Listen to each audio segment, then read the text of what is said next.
ನಾವು ಫಂಕ್ಷನಲ್ಲಿ ಊಟ ಮಾಡಿದ್ದು ನಿಜ. ಶನಿವಾರ ನಮ್ಮ ಮಗನಿಗಾಯಿತು. ನಾವು ಇದು ಮಾಡ್ಕೊಳ್ಳಿಲ್ಲ, ಬೇರೆ ಕಡೆ ತೋರಿಸಿ ರೆಡಿ ಮಾಡಿದೆವು. ನೆನ್ನೆ ನಮಗೆ ಜಾಸ್ತಿ ಆಯಿತು. ಮೈನ್ಗಳೆಲ್ಲ ಬಂದು ನಾವು ನೀರಿನದು ಅಂದ್ಬಿಟ್ಟು ನಾವು ಪ್ರೋಗ್ರಾಮ್ ಮಾಡಿದೆವು. ನೀರಿನದು ಅಂತಂದಮೇಲೆ ಅದೇ ನಾವು ಇದಾಗ್ಬಿಟ್ಟಿದ್ದೀವಿ. ಏನಿಲ್ಲ, ಇಲ್ಲಿ ಊಟ ಫಂಕ್ಷನ್ ನಡೀತಲ್ಲ, ನಾವು ಊಟ ಮಾಡಿದ್ರಿ ಅಂತ ಕೇಳಿದ್ರು. ನಾವು ಊಟ ಮಾಡಿದ್ದೀವಿ ಅಂತ ಹೇಳಿದ್ವು. ಅವ್ರ ಮನೆ ಮೇಲೆ ನಾವು ಹೇಳಿಲ್ಲ, ಹಿಂಗೆ ಮಾಡಿದ್ರು ಅವರೇ ಮಾಡ್ಯಾರಂತ ನಾವು ಹೇಳಿಲ್ಲ. ಇವಾಗ ಅಲ್ಲಿ ಏನಾಗಿದೆ ಅಂದ್ರೆ ಅಲ್ಲಿ ಬಂದು ಫಂಕ್ಷನ್ ಮೇಲೆ ಬಂದಿದೆ, ಇದ್ರ ಮೇಲಿಂದ ಈಗ ಅಲ್ಲೇ ಆಗಿರ್ಬೋದು ಅಂತ ನಾವು ತಿಳ್ಕೊಂಡಿವಿ. ಇಲ್ಲ ನೀರಿನ ಕಡೆಯಿಂದ ಆಗಿರ್ಬೋದು ಅಂತ ಊರೆಲ್ಲ ಇಲ್ಲಿ ಪಬ್ಲಿಕ್ ಮಾಡ್ತಾಯಿದೆ. ಈಗ ಅವ್ರ ಮೇಲೆ ಹೇಳ್ತಾರೆ, ಇವ್ರ ಮೇಲೆ ಹೇಳ್ತಾರೆ. ಆಗಿರೋದು ಈಗ ಆ ಭಾಗದಲ್ಲಿ ಗ್ರೂಪ್ ಪ್ರವೇಶ ಮಾಡೋರಲ್ಲ, ಆ ಭಾಗದಲ್ಲಿ ಜಾಸ್ತಿ ಆಗಿದೆ. ಆ ಕಾಲಾಂತರದಿಂದ ಈಗ ಗ್ರೂಪ್ ಪ್ರವೇಶ ಮನೆಯವ್ರ ಮೇಲೆ ಏನು ಮಾಡಿದ್ರಿ, ಯಾರು ಮಾಡಿದ್ರು ಅಡುಗೆ ಅಂತ ಒಂದು ಸ್ವಲ್ಪ ಅಬ್ಜೆಕ್ಷನ್ ಆಯಿತು. ಅದರಿಂದ ಎಲ್ಲ ಅಲ್ಲೇನೇ ತಿಳ್ಕೊಂಡವ್ರೆ. ಈಗ ಆಯ್ತಾ ಹೋಗ್ರಾಗ ಆಗಿತ್ತು, ಊರೆಲ್ಲ ಜಾಸ್ತಿ ಆಗಿದೆ. ಅಲ್ಲಿ ಬೆಳಗ್ಗೆ ಬಿಸಿಬೇಳೆ ಬಾತ್ ಮಾಡಿರು, ಕೇಸರಿ ಬಾತ್ ಮಾಡಿರು, ತಿನ್ಕೊಂಡು ಅವರು ಎಲ್ಲ ಮದುವೆ ಹೋದ್ರು. ಮದುವೆಯಿಂದ ಬಂದರು. 2 ಗಂಟೆ ಮೇಲೆ ಊಟಕ್ಕೆ ಕೂತು ನಾವು 7 ಗಂಟೆ ಮೇಲೆ ಬಂದು ಇದ್ರ ಜಿನೂ ಆಗಿಲ್ಲ. ಅದು ಊಟ ಮಾಡ್ಕೋದ್ರೆ ಅದ್ರ ಜಿನೂ ಆಗಿಲ್ಲ. ಅದ್ರ ನಾಳೆಗಾಗಿರೋದು ಎಲ್ರಿಗೂ ನೆನ್ನೆಯಿಂದ ಆಗಿರೋದು. ಹಳಮಂಗ ಗುರುಪೇಶ ಮಾಡ್ಕೊ ಒಯ್ದಿದ್ದು ಏನು ಅನ್ನ ಇಕ್ಬೇಕು ಅಂತ ತಂದ್ಬಿಟ್ಟು ಇಕ್ಕಿದ್ರು. ಅದಕ್ಕೆ ಈಗ ನಮ್ಮ ಮೇಲೆ ತಕ್ಕಾರ ಅಷ್ಟೇ. ನೀರಿನಿಂದ ಪ್ರಾಬ್ಲಮ್ ಆಗಿರೋದು.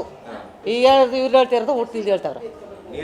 ನೀರಿನ ಸಮಸ್ಯೆ ಅದು ನೀರಿನ ಸಮಸ್ಯೆ ಆಗಿರೋದು.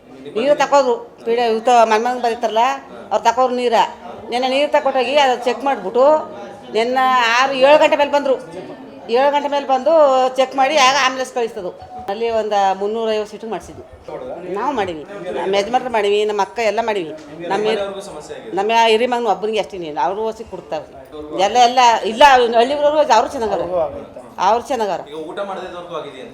ಊಟ ಮಾಡಿದವ್ರಿಗೂ ಆಗದ. ನಮ್ಮ ಊರು ಇಲ್ಲಿಗೆ ಹೋಗೋರಲ್ಲ ಹಳ್ಳಿ ಊರವರು ಅವ್ರಿಗೂ ಏನೂ ಆಗಿಲ್ಲ. ನೆನ್ನೆ ಮಧ್ಯಾಹ್ನದಿಂದ ಒಂದು 20-30 ಸೀಟಿಗಾಗಿತ್ತು. ನೆನ್ನೆ ರಾತ್ರಿ ತಗೊಂಡ್ಬಿಟ್ಟಿರೋ ಅವ್ರ. ನಾವು ಬೆಳಗ್ಗೆ ಬಂದು ಏನಕ್ಕೆ ನಮ್ಗೆ ಗೊತ್ತಾ ಸರ್, ಏನು ಇದಾಗಲೇ ನೀರಿನ ಎತ್ತೋಸೋ ಅದು ಊಟದ ಎತ್ತೋಸೋ ಯಾತ್ರೆ ಎತ್ತೋಸೋ ನಮ್ಗೆ ಗೊತ್ತಾಗಲ್ಲ ಸರ್. ಶುಕ್ರವಾರ ಊಟ ಅದು ನಡೆದು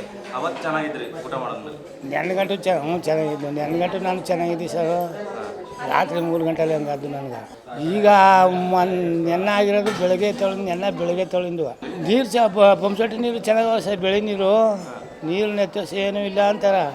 ಅಥವಾ ಎಣ್ಣೆ ಎತ್ತೋಸ ಅಂತಾರೆ ಜನ. ಹಳೆ ಎಣ್ಣೆ ಸ್ಟಾಕು ಅದ್ರ ಎತ್ತೋಸ ಅಂತಾರೆ. ಹೆಂಗೆ ಹೇಳವು ಸರ್ ನಾವು? ಯಾರು ಪರೀಕ್ಷೆ ಮಾಡಿ ಹೇಳ್ತೀವಿ ಅಂದ್ಕೊಂಡು ನೆನೆ ದಿನ ಈಗ ಅಂಥವ್ರಿಗೆ ಆ ಸೊಡ್ಡವ್ರಿಗೆ ಸುಮಾರು ಅಲ್ಲಿ ಊಟ ಮಾಡಿರೋ ಅಂಥವ್ರಿಗೆ ಒಂದು 25-30 ಸೀಟ್ಗಾಗಿರೋದು. ಊಟಕ್ಕೆ ಹೋಗಿದ್ದವ್ರಿಗೆ ಜಾಸ್ತಿ ಆಗಿರೋದು.